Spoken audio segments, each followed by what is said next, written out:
Firman Tuhan yang menjadi renungan kita pada pagi hari ini, tanggal 24 Oktober 2024, kitab 1 Tawarik 14 ayat 8 sampai 16, 17. Berikutnya Daud memukul kalah orang Filistin. Ketika didengar orang Filistin bahwa Daud telah diurapi menjadi raja atas seluruh Israel, maka majulah semua orang Filistin untuk menangkap Daud. Tetapi Daud mendengar hal itu, lalu majulah ia menghadapi mereka. Ketika orang Filistin itu datang dan mengadakan penyerbuan di lembah Efraim, bertanyalah Daud kepada Allah, apakah aku harus maju melawan orang Filistin itu dan akan kau serahkan mereka ke dalam tanganku? Tuhan menjawab, majulah, aku akan menyerahkan mereka ke dalam tanganmu. Lalu majulah ia ke Baal Peraslim, dan Daud memukul mereka kalah di sana. Berkatalah Daud, Allah telah menerobos musuhku dengan perantaraanku seperti air menerobos. Sebab itu orang menamakan tempat itu Baal Perasim. Orang Filistin itu meninggalkan para allahnya di sana. Lalu orang Israel membakarnya habis atas perintah Daud. Ketika orang Filistin menyerbu sekali lagi di lembah itu, maka bertanyalah lagi Daud kepada Allah. Lalu Allah menjawab, janganlah maju di belakang mereka, tetapi buatlah gerakan lingkaran terhadap mereka, sehingga engkau dapat menyerang mereka dari jurusan pohon-pohon kertau.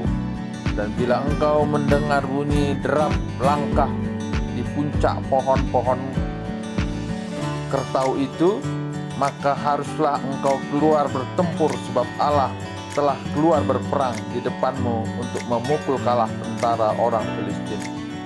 Dan Daud berbuat seperti yang diperintahkan Allah kepadanya, maka mereka memukul kalah tentara orang Filistin mulai dari Gibeon sampai Gezer.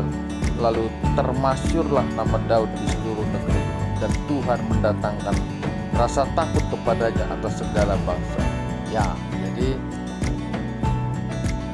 peristiwa melawan orang Filistin dalam kitab Tawarik ini sudah dicatat di dalam 1 Samuel, 2 Samuel 5 ayat 17 dan 25, dan kembali dicatatkan di dalam kitab Tawarik ini tentu dari sudut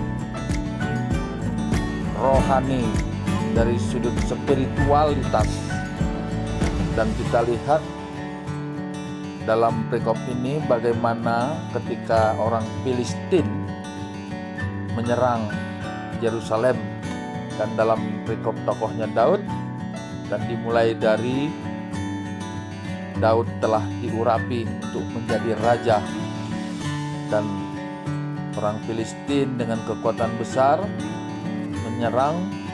Dan kita lihat spiritualitas, sudut rohani dari seorang Daud ketika menghadapi orang Filistin. Ayat ke-10, bertanyalah Daud kepada Allah. Nah, kenapa ada komunikasi Daud dengan Allah? Tentu ini suatu membuktikan satu hubungan khusus. Jadi ada yang bilang bahwa doa itu sebetulnya bukan sekedar kata-kata, tapi adalah hubungan personal antara yang berdoa dengan Tuhannya. Seringkali doa itu disampaikan begitu panjang lebar, tapi tidak mendapatkan respon. Bukan doanya yang kurang bagus, tapi hubungan pribadi orang yang berdoa dengan Tuhan itu yang perlu dibangun. Jadi berdoa itu bukan sekedar kata-kata, tapi hubungan personal antara kita dengan Tuhan. Dan kita lihat bagaimana seorang Daud yang berkomunikasi dengan Tuhan, dan Tuhan memberikan jawaban apa yang harus kita lakukan. Dan ini juga membuktikan bagaimana Raja Daud selalu berharap hanya kepada Tuhan, meminta petunjuk kepada Tuhan. Sehingga tindak lanjutnya adalah dia melakukan apa yang Tuhan berikan. Nah, sehingga ini juga penting bagi kita yang hidup pada saat ini. Mungkin kalau kita bilang berkomunikasi dengan Tuhan, ya cara Tuhan berkomunikasi saat ini banyak cara gitu. Bisa mulai mimpi, bisa ke hati kita, mungkin dari tanda-tanda dan sebagainya. Tapi ini perlu kita renungkan bagaimana seorang Daud yang selalu meminta petunjuk kepada Tuhan dan Tuhan merespon. Oleh karena apa? Ada satu hubungan personal. Nah, sehingga apa yang dia terima ya tentu kemenangan. Jadi orang-orang yang meminta petunjuk dari Tuhan dan melakukan seperti apa yang Tuhan sampaikan, ada kemenangan demi kemenangan. Dan itulah yang terjadi pada bangsa Israel dengan perantaraan Raja Daud.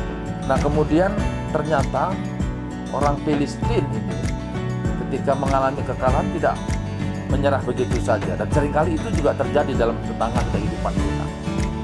Dari berbagai masalah demi masalah, masalah satu belum selesai, masalah kedua muncul lagi. Tapi apa lagi yang dilakukan oleh Daud? Dia kembali lagi bertanya kepada Tuhan. Dia kembali bertanya kepada Tuhan, apakah dia akan melawan apa tidak. Tapi kembali Tuhan memberikan hikmat lah gitu ya, solusi bagaimana strategi yang harus dia lakukan. Dan lebih luar biasa dalam perikop ini, ada petunjuk dari Tuhan yang menyatakan ketika ada derap gitu ya, dan bila engkau mendengar bunyi derap langkah di puncak pohon kertau itu, ada derap langkah. Nah, Tuhan bilang sebetulnya dalam perikop ini bahwa itulah tentara kerajaan sorga. Jadi ketika orang yang bergaul dengan Tuhan, ada komunikasi yang intens, dan apapun permasalahan yang dihadapinya, Tuhan memberikan pertolongan. Dalam perikop ini bagaimana tentara sorga itu ikut berperang di hadapan para tentara Daud ini. Luar biasa ya, luar biasa. Bagaimana kita lihat peran serta Tuhan dalam kehidupan manusia. Dalam perikop ini Daud. Dan tentu itu juga yang terjadi pada saat ini juga. Siapapun yang punya hubungan keakraban dengan Tuhan, komunikasi yang intens, dan ada yang selalu meminta petunjuk dari Tuhan. Ya tentu dalam konteks saat ini ada satu rutinitas untuk mendengar firman Tuhan. Tuhan akan memberikan pertolongan dalam setiap permasalahan yang dihadapi. Khusus dalam perikop ini adalah peperangan. Tuhan mengerahkan tentara sorgawi untuk berada di garis depan di hadapan tentara-tentara orang Israel, tentara-tentara Daud. Dan sudah pastilah ada kemenangan demi kemenangan. Saya kira itu juga yang perlu menjadi perenungan perikop Tawari ini, memberikan pengertian bagaimana kerohanian itu menjadi prioritas sebetulnya dalam kehidupan umat orang yang percaya. Jadi marilah dalam setiap aktivitas kehidupan kita selalu bertanya kepada Tuhan dan melakukan sesuai petunjuknya. Dan Tuhan akan memberikan pertolongan apapun permasalahan yang kita hadapi saat ini. Mungkin sakit penyakit, mungkin masalah ekonomi, mungkin masalah rumah tangga, mungkin pendidikan anak-anak, dan mungkin banyak hal lain yang mungkin saat ini kita mengalami satu penderitaan sakit penyakit yang mungkin sulit, atau bahkan orang bilang tidak bisa diobati, tidak ada kesembuhan. Tapi marilah kita belajar dari perikop ini. Sebagaimana Daud yang bertanya kepada Tuhan, Tuhan memberikan pertolongan dan memberikan kemenangan.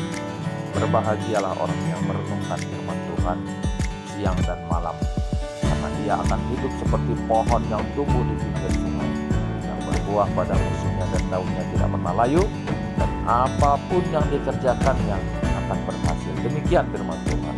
Amin.